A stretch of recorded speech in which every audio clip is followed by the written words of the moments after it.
And that's when I knew this was the man for me. So it was actually quite cute. Kieran, is that how it happened? Tim, I know it's true, and I know what you're thinking, Tim, but I did not set her sister on fire deliberately. The Power of Two, a podcast presented by Brickworks Building Products.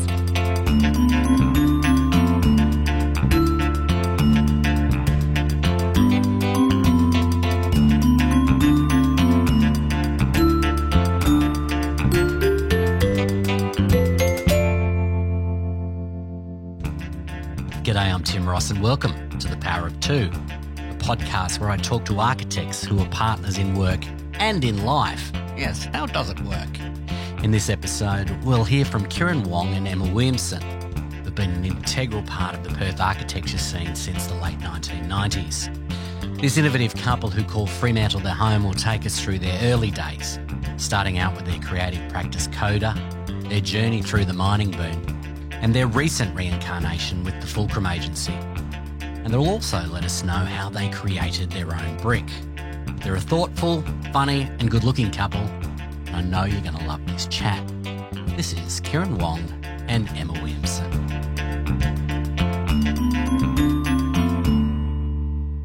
Emma, Kieran. Yeah. Thank you and welcome to the podcast. Thanks very much. Thanks for having us. Oh, it's an absolute pleasure. Let's do something I think is really important to understand what we're going to be talking about. Let's go back in time to when you first met. Can you remember? Well, that was the music that was playing, actually. I don't know. Have you done research on this? Yes. What does this remind you of? It takes me straight back to my university days. Yeah, I was a lot skinnier in that tutu. Oh, come on. No, it's true. Let's hear both sides of the story here, please. Oh, you go first, Kieran. Well, I was going to say you should go first because it'll be more likely to be closer to the truth, right? Okay, basically what happened was Kieran and I both ended up as the mature age students in a class in about fourth year of architecture because we'd both taken time off to pursue other things. I'd lived in Sydney for a while and Kieran was living in LA.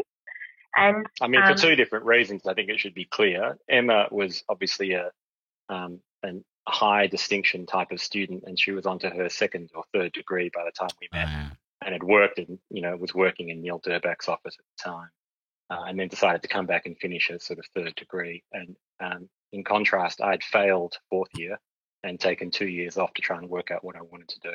What were you doing in Los Angeles? I worked in a few different art departments as a freelancer. So I worked on TV and sort of music videos, and I worked on a TV series that got picked up and went union, which was all, highly exciting. And what was that? It's a terrible TV show. It's called VR5.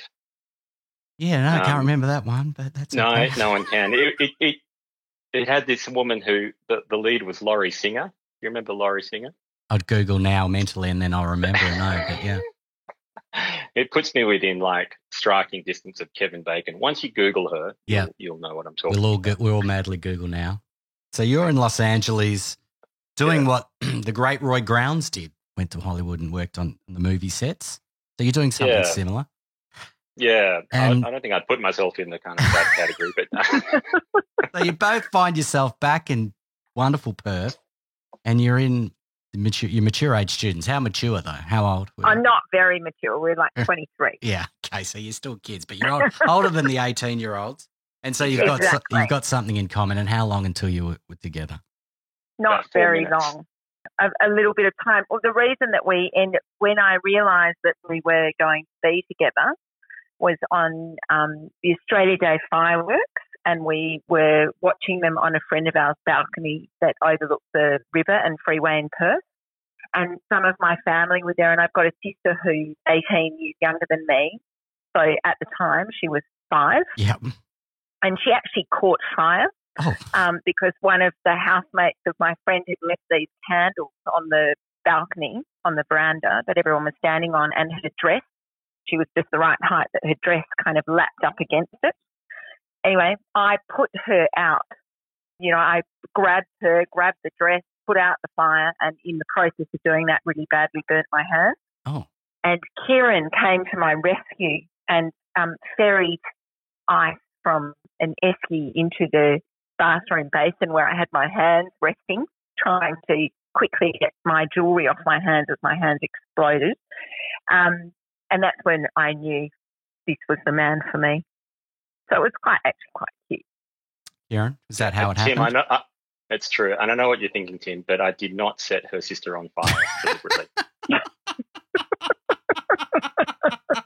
Well, I was just actually, we met at uni and then we'll get into your careers, but this is much more interesting. And the process as a relationship, did you always imagine that you would work together?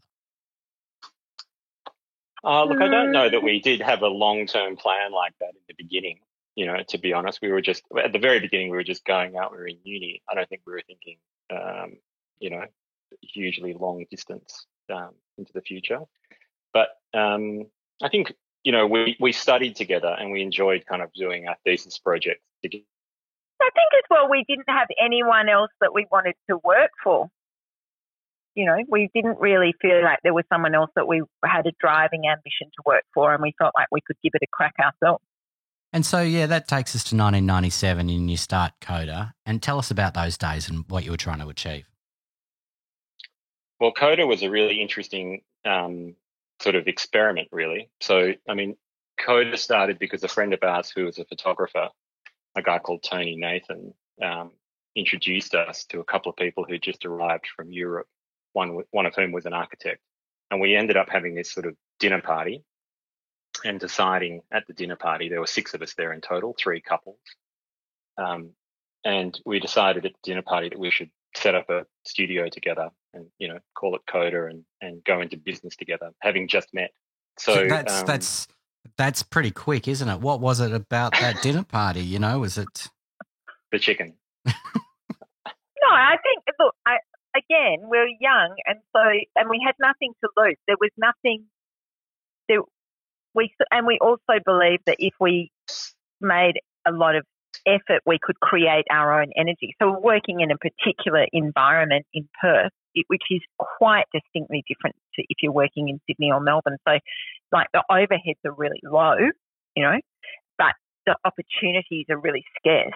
And so we just felt like there was an energy that would come from the 6 of us contributing things, and by creating our own design energy, that we could do something that would, in a sense, be the reason to stay in Perth rather than leave Perth, which most of our friends did. So, most of our friends went and worked in London or went and worked in Sydney or Melbourne, and many of them didn't return, or if they did, it was, 5 or 10 years later. Why was it important for you both to stay? I think we both really liked Perth. We thought there was a real opportunity here. We had both already gone and done a little stint overseas or interstate, before we graduated.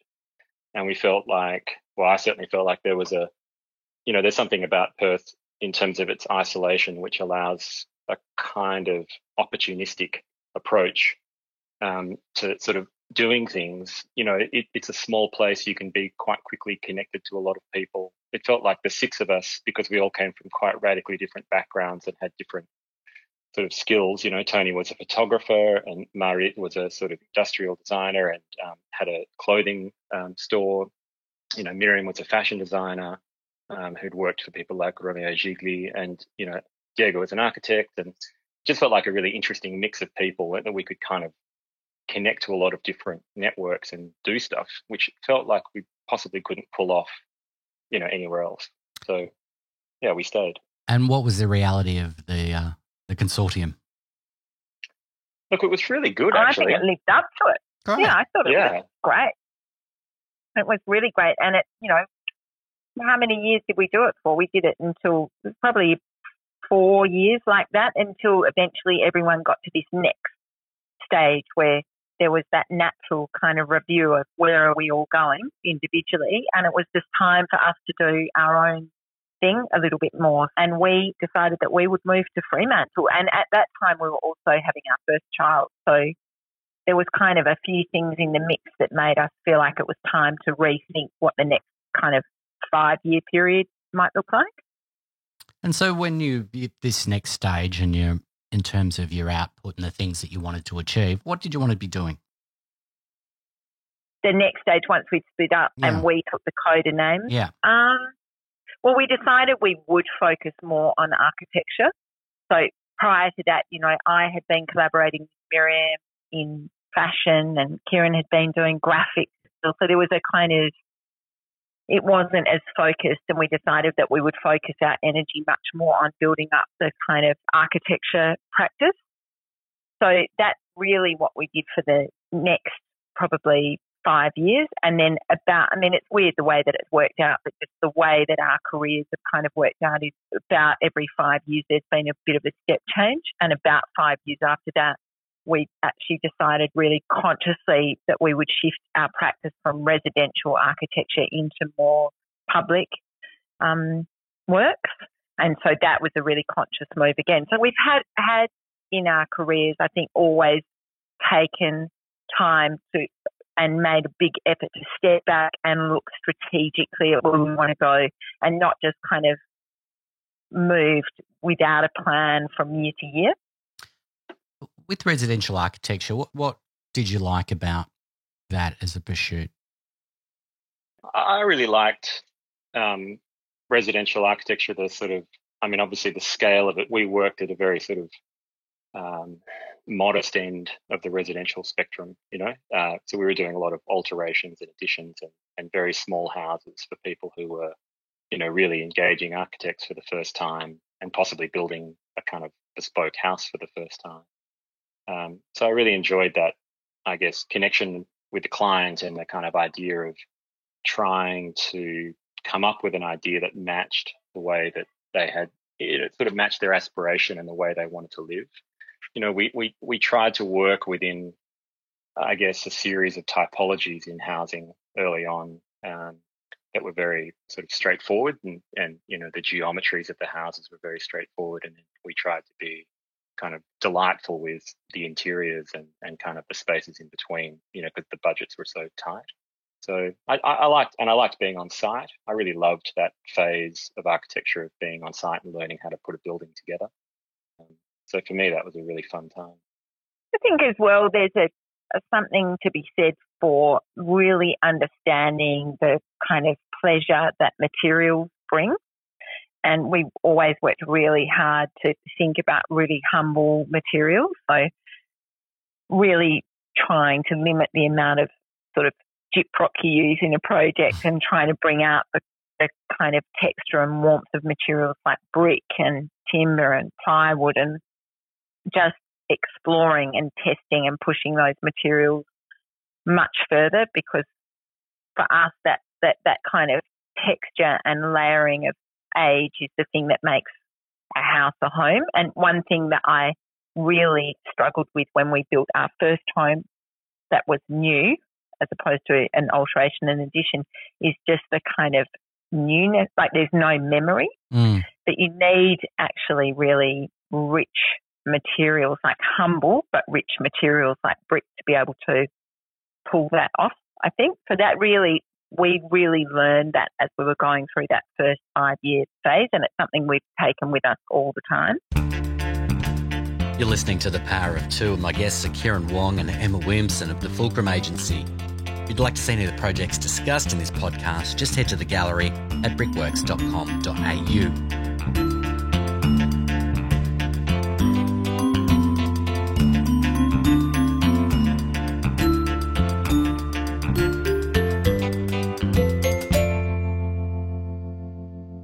I mean, what led you to creating your own brick? Well, that was really... Like, it's a dream. I mean, I've been asking for a while. That was... So we, years and years ago through the Think Brick design competition, it used to be an invited competition. You got tapped on the shoulder, 7 practices around Australia. And so even to be asked to be in this design competition every year was just such a absolute honour. And we got asked probably on about the 5th or 6th year. I couldn't tell you how many years, but let's say it's about that. And so we just looked back at all of the other entries. It felt like everyone had done everything. We're like, well, how can we offer something new? So we went and we just basically contacted our brick rep and said, look, we really want to talk to you and understand more about how bricks are made. So he took us out to the plant and and it's basically just a big kind of clay extruder. So again, this idea of working with a humble material, not trying to be too fancy about it. How could you make something that doesn't really impact on the cost of production? How could you most modestly affect what a brick could look like? And that's what we did. We just basically made a modification to the brick mold that meant that when the brick was extruded, it looked different and then had this completely different effect. So at the time, it was the boom, and people were getting bricklaying qualifications in kind of 5 weeks in Perth. And we were saying, well, actually, maybe the thing to do is instead of all these suburbs just being built out of the same brick, you could actually add texture without the bricklayers necessarily having that skill of a really old school bricklayer. The brick could do the work, not the bricklayer. I mean, that makes sense. Yeah, it makes a lot of sense. I suppose let's talk about the boom for 2 seconds. You know, you're in Western Australia and before you know it, everyone's got a jet ski and everyone wants a new house. What was it like for your business at the time? That was an interesting point to sort of actually make a decision around that time to not do residential work anymore, and really try and say no to. I mean, it was a sort of interesting choice in some respects because we'd started to get, a little bit of a profile in the sense that we'd had a number of houses published, and alts and ads published in the local paper and mags and whatever. And so then you get into a bit of a rhythm of people, bringing out the scrapbook and you're in it and they're looking for an architect and would you want to come over and have a chat about it? And we sort of said, we think there's another opportunity for us to sort of use this boom in a way to kind of make a bit of a leap out of that work. And so it was an interesting time because we turned down a lot of residential work. There was also an opportunity. There was a sort of recently established position for the government architect, and the first government architect, Jeffrey London, had a really big sort of role to play in this idea of supporting emerging practice and thinking about things like design competitions and pairing emerging practices with the larger practices, and allowing the kind of government spend to sort of reflect a level of design quality that maybe wasn't there before. And so we were definitely benefactors of that early enthusiasm, and we won a design competition to do a project in Northbridge for a social housing project as a result of that. And that really transforms the way that we thought about our practice and also the way we kind of, just in a sense were seen in the industry once we started to have some of those larger projects under construction. And Newcastle Street for us, which we won in sort of 2006, was a really fundamental project.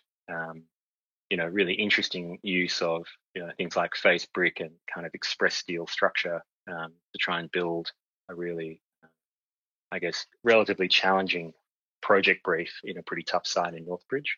But for us, that was a really good time. I didn't buy a jet ski, but, I think it definitely helped crystallize some of the practices and ambitions. I mean, you guys have followed your heart in lots of ways, haven't you, with the projects that you've chosen and the things that you've done? Definitely. Yeah. And our values. Yeah. I guess.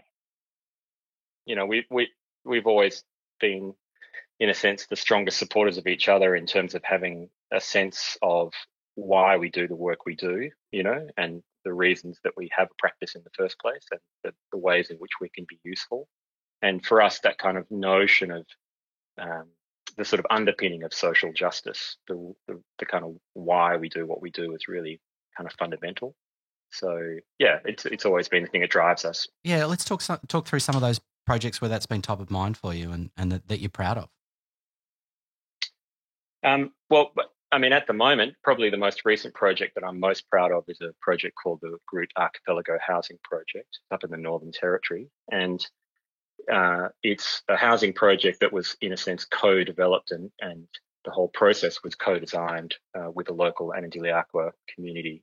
We were engaged by the Land Council there, and we spent a number of years working from a sort of fairly high level in terms of engaging with community all the way through to the sort of detail of how the house works and how housing might be located and different cultural obligations that might be required, different ways in which the climate is changing in the Northern Territory as a result of global warming and what the impact of that might be. And that's a project which, it's not going to grace the covers of sort of Houses magazine anytime soon, but it's a really straightforward house in terms of its construction as a sort of concrete masonry sort of block building.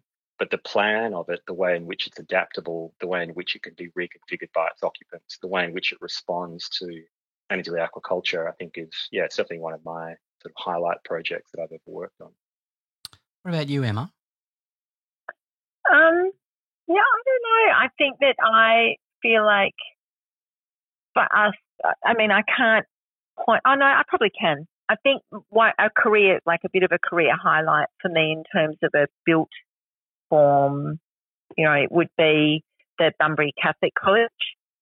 That was a really, really amazing project to work on, to be able to imagine and work with the client to develop a brief and then a design for a school on a site which was previously a farm in a kind of sprawling outer suburb of Bunbury, which is really only a country town itself.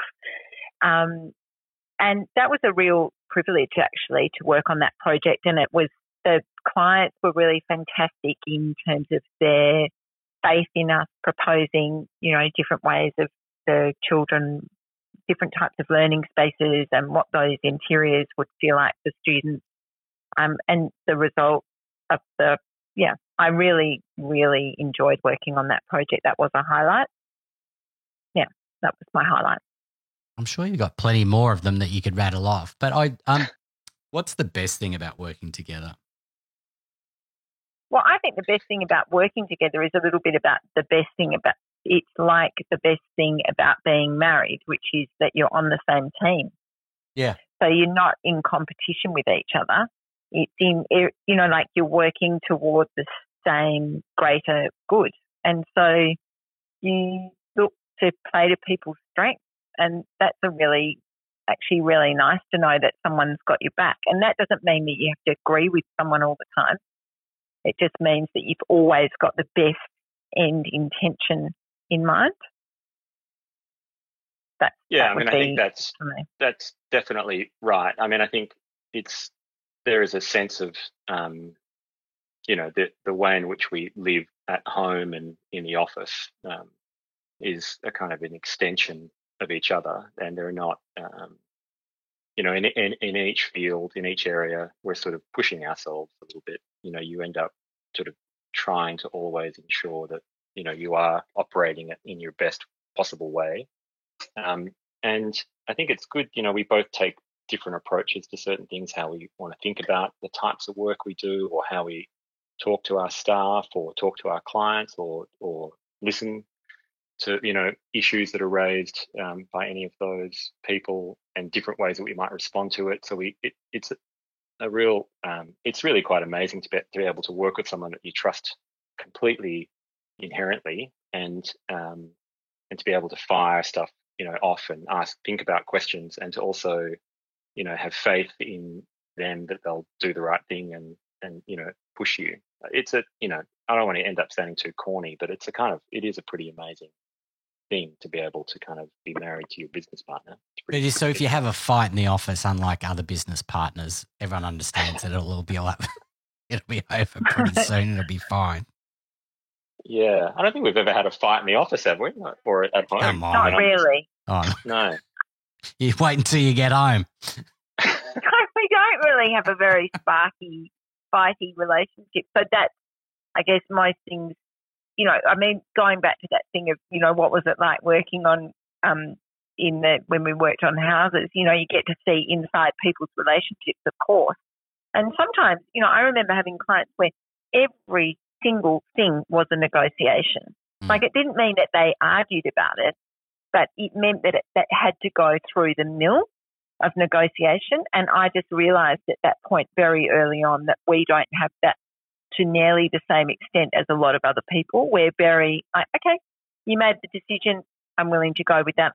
For me, it's not worth the energy I might have had a different idea, but to me, I'm happy with that one. Let's go. So we've always been more interested, I think, without necessarily articulating it in momentum than we have in like, let's have perfection. So we're just moving forward. We've got the big picture in mind and we just don't need to negotiate about. So as a result of that, there's a certain amount of freedom. There was a $500 cap put on Kieran for office purchases, I am going to say right now, because I did have to get a handle on that. Look, I'm an early investor in technology. I see. You know?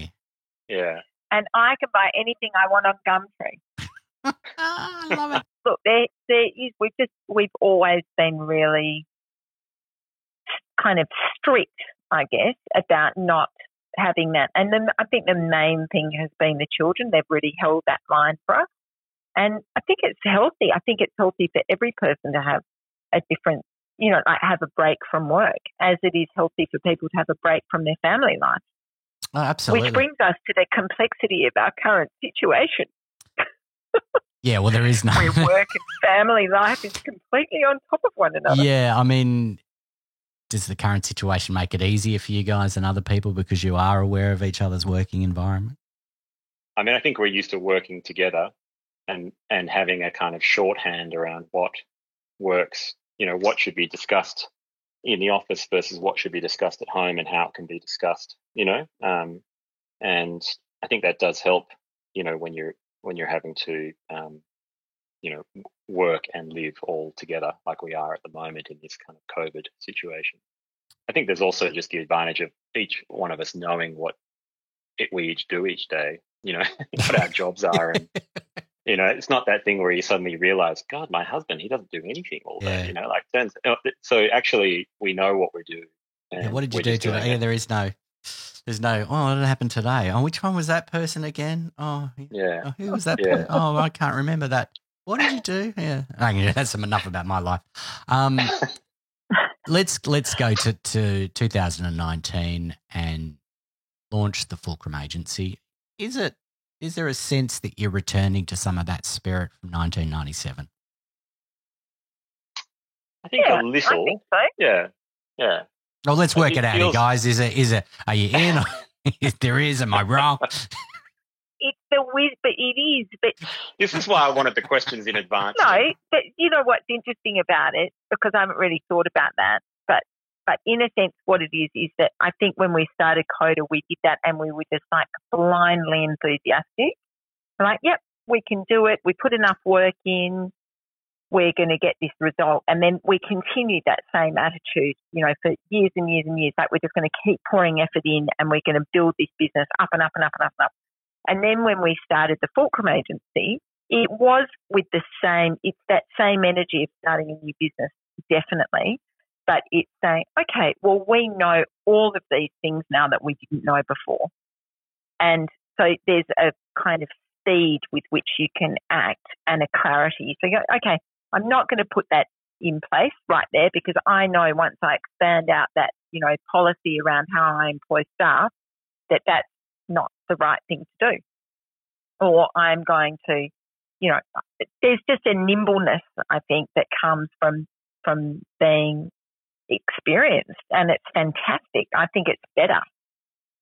Yeah, I mean, it's the same and yet it's different in the sense that Em's right. It's the same in the sense that we're approaching it with a level of energy and enthusiasm, and we're going into it hoping that, the trajectory isn't a kind of a straight line. We're sort of moving out and exploring and in a sense investigating what we can do. I think that to me feels like the most exciting part of the Fulcrum Agency. And that was a little bit like at Coda, except that now we know a bit more about how to, manage the back end, how to manage cash flow and how to deal with clients and how to talk and win work. And it's a different kind of knowledge. So Coda was great because we didn't know anything and everything felt possible. And I think the Fulcrum Agency is great because we know a lot more, but we're still energetic and enthusiastic. And we have a great team that kind of is similarly energetic and inspiring. And so it feels like the best of both worlds, to be small and agile and to be out there trying to, work out what we want to be and how great how it's the best way that we can operate. But at the same time, sort of knowing the basics. There's never been a better time to be agile. You've got a wonderful publication you do, Agency. Why is that important to what you do? I think that's part of, in a sense, it got wrapped back to the CODA thing in a funny way. I mean, it's about an openness of exploring ideas. It's not architects having conversations with architects about architecture. It's about architects finding a place in the world and engaging in a conversation it isn't trying to provide answers, it's trying to listen and have a conversation. I think that's one of the things I would say. What would you say, Kieran? Yeah, I mean, for me, it feels like the opportunity of having a sort of an agency as a model is that you're actually open to a lot of different people and ideas and thoughts and influences. And the journal is a way of capturing some of that, sort of harnessing the energy of other people. And, it also allows us to kind of frame the way we want to think about the practice. What does the agency want to become as it's growing, and what does it want to become in the future? We're still only really a year old, so year and a bit, so it's something that's evolving, and for us it helps to try and position a little bit more carefully where we want to go. To finish things up, let's go back to that moment in the bathroom where you've got the burnt hand. Kieran's there with the ice and the towel. If you were to have that moment again, what would you say to each other?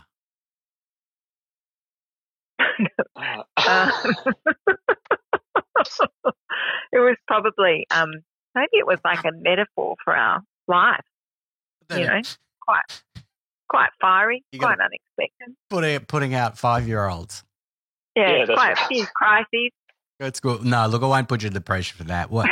I think you guys continue to do a fantastic job on and off the field, and being someone who's been lucky enough to spend some time in your house and meet your family, I've seen it firsthand. I think you do a great job, and I love you both for that. So thank you so much for talking to me on the inaugural podcast. Thank you, Tim. No worries. Thanks, Tim. That was great. Keep on smiling, and let's go back even further. No, we don't. Let's go back to the start. No. Thanks, guys. Good to chat. You've been listening to The Power of Two, which is presented by Brickworks Building Products. For more on this series, you can visit brickworks.com.au, or you can check out the Brickworks YouTube channel, or go to the Apple Podcasts app.